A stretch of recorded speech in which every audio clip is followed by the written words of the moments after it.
Hey guys, this is Eckhart Slaughter. Hello and welcome to, I think, a very exciting video. You guys will have to excuse my thoughts for this. They'll be very jumbled and this video won't really be edited.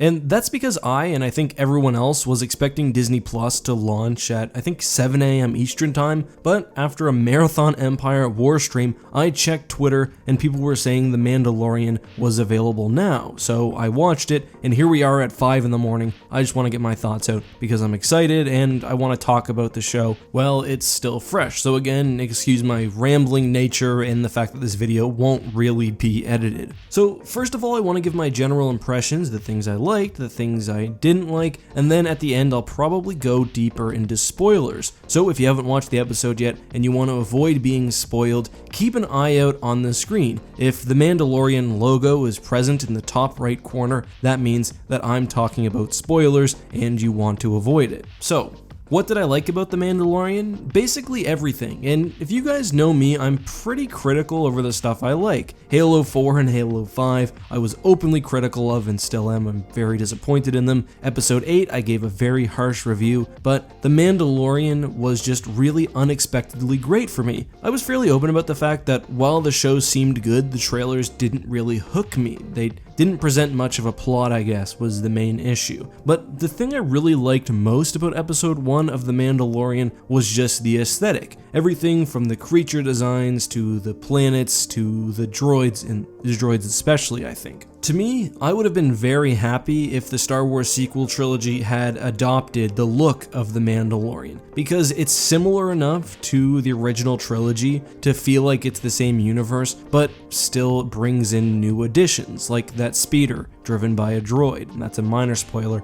But there's just a lot of really cool stuff in there. And to me, the shocking part is, for a TV show, how much detail is put on making everything look phenomenal, from one-off aliens, costume design, props, special effects. It doesn't feel like a TV show, it feels like a movie, and I just have no idea how they're going to keep that up. But it's more than just look, it's like atmosphere, and the first few scenes are in a cantina, I won't spoil more than that, and it just feels like Star Wars, but not in a way that the sequel trilogy sometimes does. Maybe that's because there's less of a time difference and less of a thematic difference, but it maintains more of the feel of the original trilogy, and I personally really appreciate that. But it's also more than just the way the show looks. It also treads new ground in a way that's not necessarily referential to other works. What I mean is, for example, we visit a planet and it isn't necessarily tied in to other Star Wars media. And to me, that kind of reminds me of A New Hope. Visiting Tatooine for the first time, if you know what I mean. In some mediums like video games, I like relying heavily on the expanded universe, but this is the first Star Wars live-action TV show, and I really like that it seems to be going in its own direction. And again, I know that I'm really heavily rambling, but it's kind of hard to describe the way something makes you feel, I guess. I know I said this, but I really like the droids, but also the inclusion of familiar aliens and technology. We have everything from, and slight spoilers here, monkey lizards, Nikto, Rhodians, Quarren, Trandoshans, and that weird door thing that Jabba the Hutt uses. In a way, it reminds me of Rogue One, and visually I think they're quite similar. I think it actually works better than Rogue One though, just because the visuals and the feel of Rogue One are so heavily juxtaposed with what we would expect an Imperial versus Rebel conflict to look like. Here, this is something completely different, and I think the visual style sort of cements that while also keeping it tied to the greater Star Wars universe, and not just in a way that pays lip service either. There's no real mention of things that have happened besides brief talk about the Empire and whatnot, but you can still feel that it's in the universe, which is important. But yeah, generally my point is that I feel like the production quality is just insanely high. I was very impressed. The action was great, the acting was mostly great, and the best part was probably the set designs. Tomorrow I'm gonna rewatch the episode, and what I'm most excited to watch again, and this sounds weird, is the bits when the Mandalorian is walking through an alleyway or his ship or a cantina, just because it feels like there's a lot to see there. Another amazing small touch comes at the end of the episode where they have these really beautiful art pieces, sort of like a cover for a spaghetti western but of a scene from the TV show. Definitely watch the credits, not only to see the people who made the product, but also to see the beautiful art as well. You'll honestly be missing out, and I hope they're released as screenshots or wallpapers somewhere. I'd also like to briefly touch on music and sound design. I think the music was probably the weakest part for me. I get what they were going with the whole Western vibe,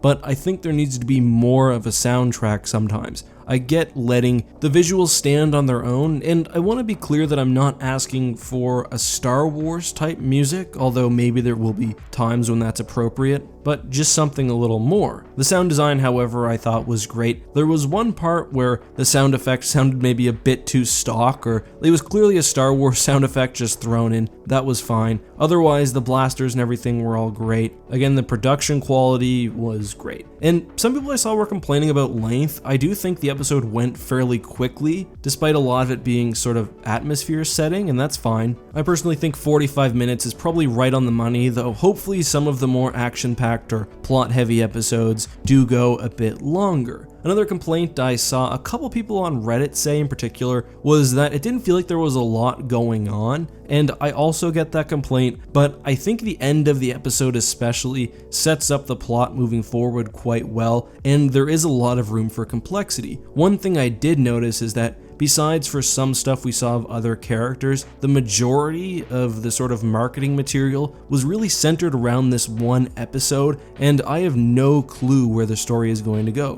which as someone who's almost always spoiled, that's really nice. However, another hope I get is that we visit some unique environments. Again, I know it is supposed to be a Western, or at least a Western-like show, but we're in the Star Wars universe. I think it would be cool if we saw even a big city like Nar Shaddaa, or perhaps something like Coruscant, if only for a minute. I think there's a really great opportunity for this show to explore the Coruscant Undercity. And funny enough, on my episode of Tapcav Transmissions with Corey about the courtship of Princess Leia of all books, there's a scene where they go in the Coruscant Undercity, and it talks about all of these sort of creepy creatures in the back and just dark alleyways that haven't seen light for maybe 10,000 years, and just aliens that only exist like they do in the dark, and neon signs leading into smoky cantinas, and it just made me think that it would fit so well in this show, and I hope we get more than just sort of barren wastelands and small settlements, and I'm actually quite hopeful. Speaking of, and this goes very slightly into spoiler territory, it's only for the first scene, I do like that the first planet he visits, it's not Hoth or it's not some other named ice planet, it's just some backwater place in the galaxy. It doesn't need to be connected to the greater lore,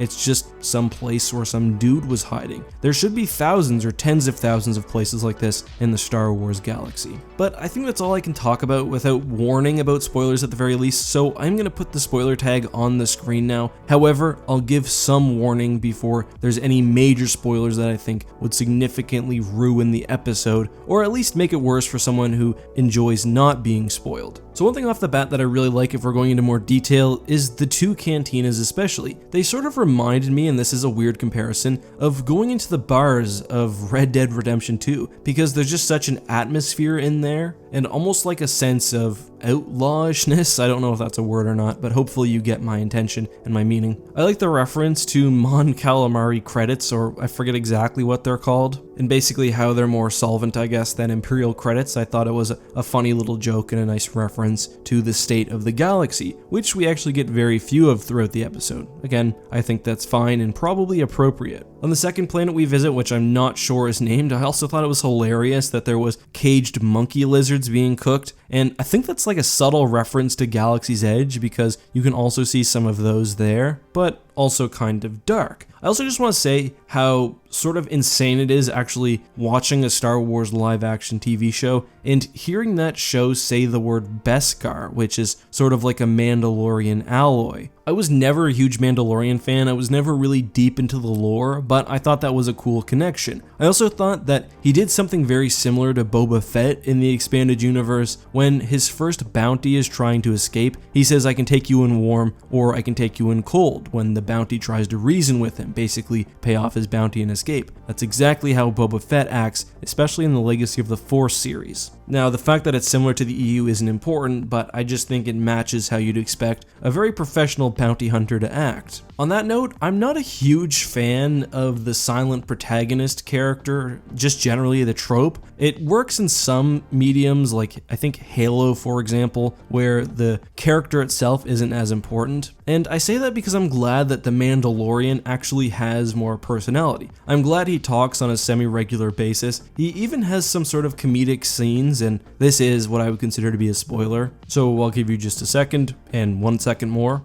With the IG character, it's kind of an interesting dynamic because they're both sort of like co-workers in a way, but also competitors, and one's a human or some sort of being, and the other is a droid. There's almost like a sense of compassion when the Mandalorian doesn't want the droid to self-destruct, but it's also probably because he wants to save his own skin. And of course, at the very end, he kills the droid without second thought. Speaking of the IG-11, he, besides for the sort of atmosphere and ambiance of the first half especially, was probably my second favorite part. I really liked him since we saw him in that brief shot from Star Wars Celebration, but there's something just so incredibly unsettling about the way he moves, his sort of droid-like efficiency, the way he just brutally kills, and it reminds me of Shadows of the Empire, and I just really was digging it. I also dug the Ugnaught character and the creature design generally, but I thought maybe it was a bit much that the Mandalorian managed to be attacked by 2 wild beasts within the span of 20 minutes.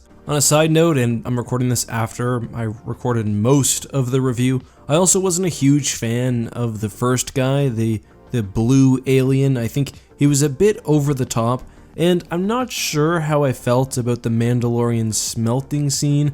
I thought that was, I don't know, a bit strange, but I didn't feel positively or negatively about it. But you guys can probably tell based on my levels of nitpicking here that I really loved the episode, actually far more than I expected to. I also thought it was really cool that it was Nikto of any species guarding the final bounty, because of course it is.